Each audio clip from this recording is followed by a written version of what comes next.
Ever wonder what happens to realities deemed unfit for existence?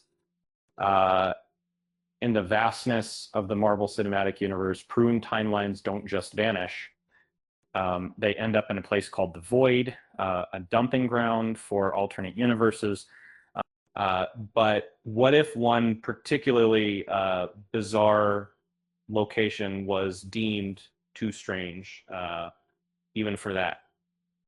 Before we dive in, don't forget to subscribe and hit that like button.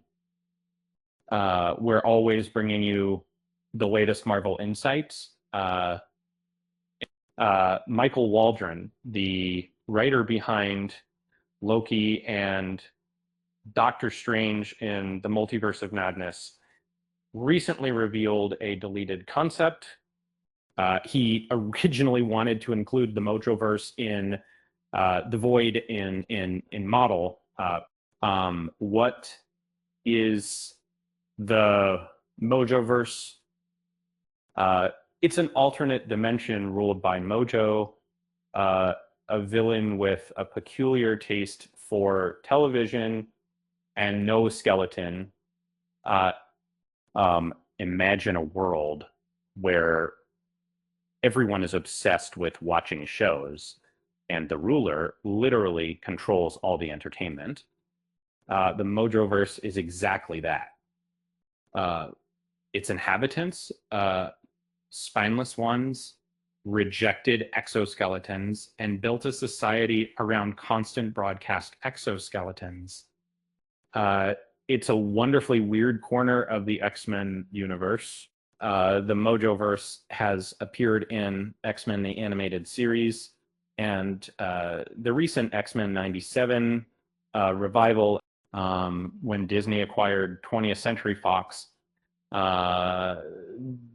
The door was open to bring these characters into the MCU.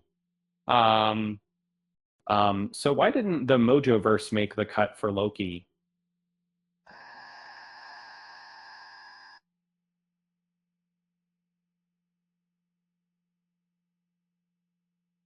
Waldron hasn't explained, but it's a shame we didn't see Loki's reaction. But this lost location doesn't have to stay lost.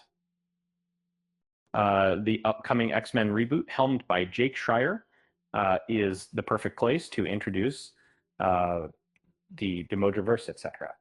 The film needs to distinguish itself from previous X-Men adaptations, and a clash between the mutants and Mojo would be spectacular. Imagine Cyclops and Jean Grey battling Mojo's forces in a world obsessed with reality TV. The visual possibilities are endless. The reboot is being written by Michael Leslie, and while there's no release date yet, the potential is huge. Speaking of Loki, Tom Hiddleston will reprise his role in Avengers Doomsday, set for release in 2026. But let's hope the creative team remembers the Mojoverse stun. It's a bizarre, unique world that deserves a chance to shine. I heard Mojo tried to open a streaming service in his dimension, but it kept getting canceled due to lack of backbone. With that said, thanks for watching, and until next time,